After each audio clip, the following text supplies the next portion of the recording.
Hello, and welcome to Jono and Ellie's Magical Auxiliary Kitchen. We're here with Nana. Hello. And in honor of Thanksgiving, we are gonna make a cranberry chess pie.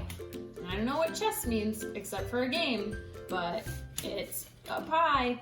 First step, we gotta cook our cranberries. So we're gonna put these, is 12 ounces of cranberries, and these are legit grown, born and raised on Cape Cod. So we're gonna toss them in here that Donna went through and she checked to see if there were any little stems. And she got a few, so we won't be eating those. We're gonna put them on the heat. We're gonna cook them for about 6 to 8 minutes until they start to pop. And you'll hear it, and it kind of sounds like, you know those things you can throw at people's feet and they're filled with like gunpowder? That's what it's gonna sound like. So, 6 to 8 minutes. Let's pop these babies. And you shake the pan every once in a while. So I just shook it. Okay, so those are still going. And in the meantime, we're going to get our sugar, salt, and lemon zest into a large bowl. So 1.5 cups sugar, 3/4 of a teaspoon of salt. Remember our salt trick, don't do it over your bowl. Separating salt and sugar, I'm gonna say is impossible. And a tablespoon of lemon zest. Thunk. And then you're gonna use your fingers to work the lemon zest into the sugar so that the sugar becomes lemony and the lemon becomes sugary. And then the salt's just there for the party.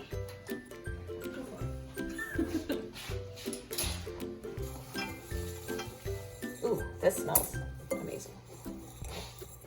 Okay, so I think we've got some nice lemony sugar. Fun fact about cranberries. Did you know that cranberries are one of the few native North American fruits? Blueberries being another one. Did not know. I don't know what cranberry was. Starting to hear them. Whisk in the cornmeal and the flour. So we need 1 tablespoon plus 1.5 teaspoon cornmeal. Very complicated measurements. And a tablespoon of flour. And we're using gluten-free flour so that Papa Biscotti can enjoy this recipe. 1 tablespoon. 1.5 teaspoons.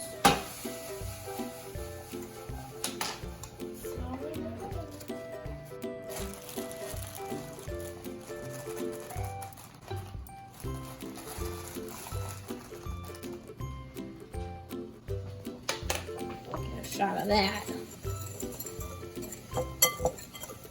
Then once that's all whisked, we add the 4 eggs. And that one, once the eggs are in, you whisk it vigorously for about 30 seconds until it's well combined. Wow.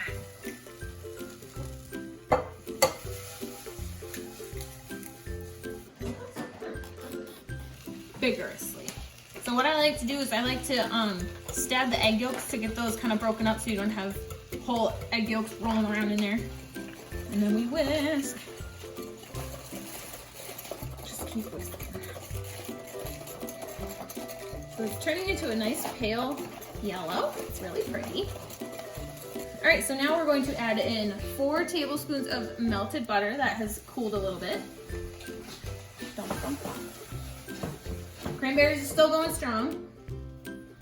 And a 1/2 cup of heavy cream. I'm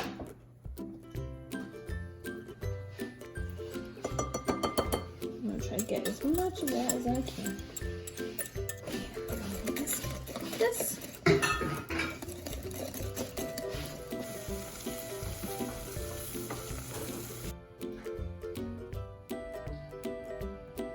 Teaspoon of vanilla. Technically, this should have gone in when we put the butter and the cream, but I forgot. But it's fine. We're doing it now.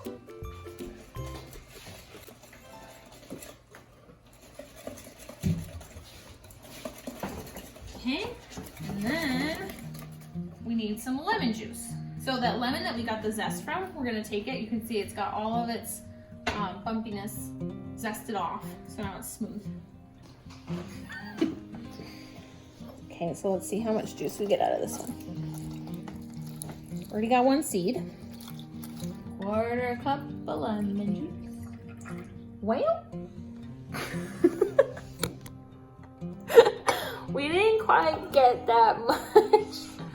But you know what I think I'm just gonna do? I think I'm just gonna add some water because lemon juice is strong.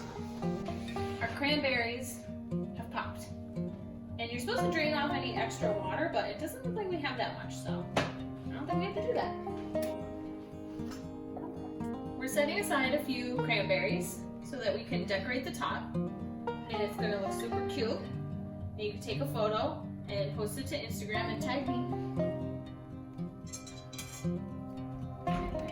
The cranberries need to cool a little bit, so we're gonna let them hang out.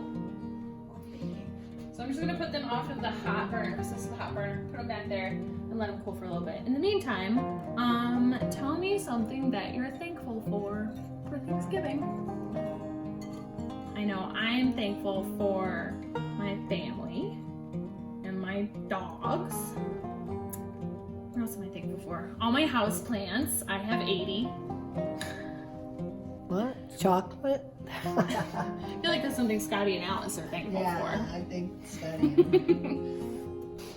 We're gonna add our cranberries in nice and gently. And I think they're cool enough, but I don't really know. But I wanna get this show on the road. You can see they've broken up quite a bit, which is kind of nice because, like, I don't know if you've ever had a raw cranberry. Not the greatest experience, but try it. You never know. Maybe you like them. Maybe I just don't. Here is our crust, and we made it, again, we made it gluten-free so that Scotty doesn't have to worry about eating this. It won't make him sick. It's all pre-baked. Now we're gonna gently, again, pour our filling.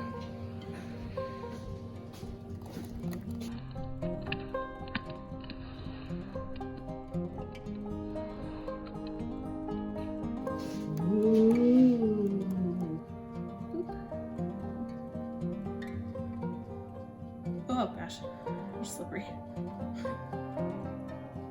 Okay, then we're gonna bake this for 60 to 70 minutes in an oven that is 325 degrees. We'll see you back here when it's cooked. I'm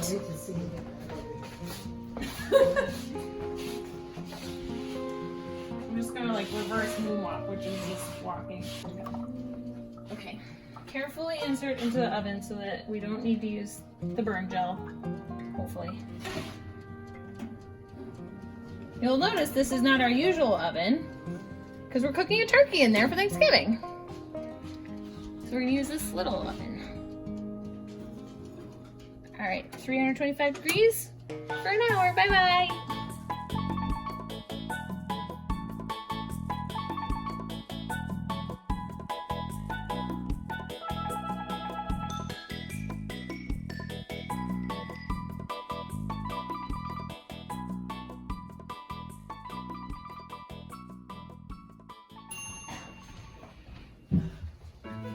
Welcome back.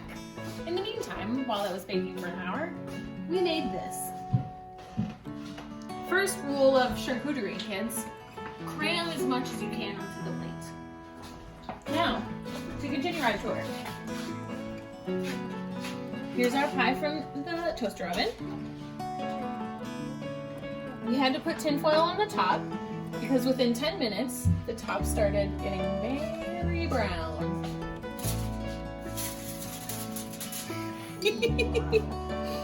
Very brown, but it still smells really good. It doesn't smell burnt. It didn't smoke, so it's fine. Because you know what? You can just put powdered sugar on it. So we're gonna take this over, put it here to cool. And for this pie, you want it. See how the middle jiggles a little bit? That's what you want. So there's a custard in there, and it is set, but not totally set. Moment we've all been waiting for. Our pie, is it pie or cake? Pie, cake? Chess pie is out of the oven, and it's a little bit more brown. So in order to jazz it up and give it a little bit more fun, we're gonna add some little confectioner's sugar. So this is a pro baking tip. If your top of it is a little bit darker than you want, just make it look pretty. There we go. And now you can't even tell. There we go. Beautiful. So we're gonna cut some pieces, and it's always good to cut multiple pieces before, and it'll help release. So, the recipe said to use a hot knife. I could probably see why. It might pop out a little bit easier, but we'll get started here. So, now we're gonna use a pie remover. All right, how's it look? Oh, look at that cross section. All right, so because Ellie made it, we're gonna let her do the honors. So let's go. She's in front of the fireplace with dog number 1.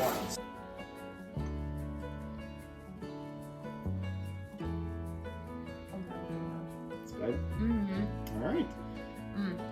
The cranberries are nice and tart, and the custard is like really creamy. So good. Try it.